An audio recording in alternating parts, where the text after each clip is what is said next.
Kirsten Pirko, and about a year ago, I had a very strong, very persistent feeling that something was wrong with me. A little bit before Halloween, I found a lump in my breast, and I went to my doctor. He said it didn't present like breast cancer. It wasn't a hard lump, but we had to do a mammogram to be sure. So he ordered the diagnostic, and it did not show up on the 2D mammogram or the 3D mammogram. But they believed me because they could feel it. And so they did an ultrasound and a biopsy, and it turned out I had a 4-centimeter tumor that had spread to the lymph nodes. When you hear the words, "I have cancer," it's pretty overwhelming.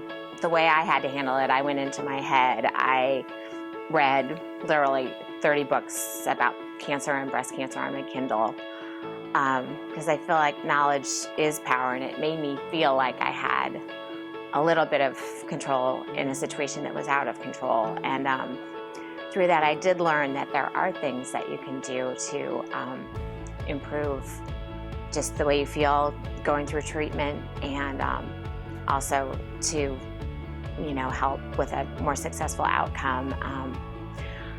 So I worked with a nutritionist. I changed my diet, 16 total weeks of chemotherapy, followed by surgery, followed by radiation, which was difficult on your body.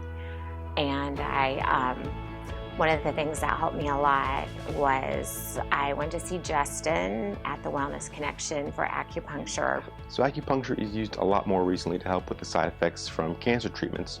What I did for Kirsten and what acupuncture does to help out is it stops the nausea, the vomiting, hot flashes, fatigue, things of that nature, and there's a lot we can do for that. They've done studies that show that it helps with your immune system. It also helps with nausea. I did not get sick, and I did not have any nausea, which I had a pretty strong regimen of chemo, so that was pretty amazing. One of the other things that a cancer diagnosis, it rocks your world, and no matter how well you think you're doing, going through treatment in my head, reading books, eventually the emotions catch up with you. And it was helpful to talk to someone about that, and just to learn to manage stress going forward.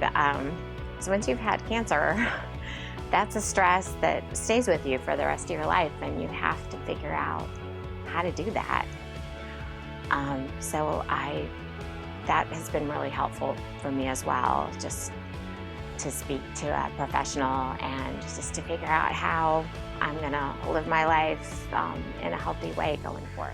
The good news in all of this was my doctors do consider this particular cancer to be cured, and I don't have a crystal ball.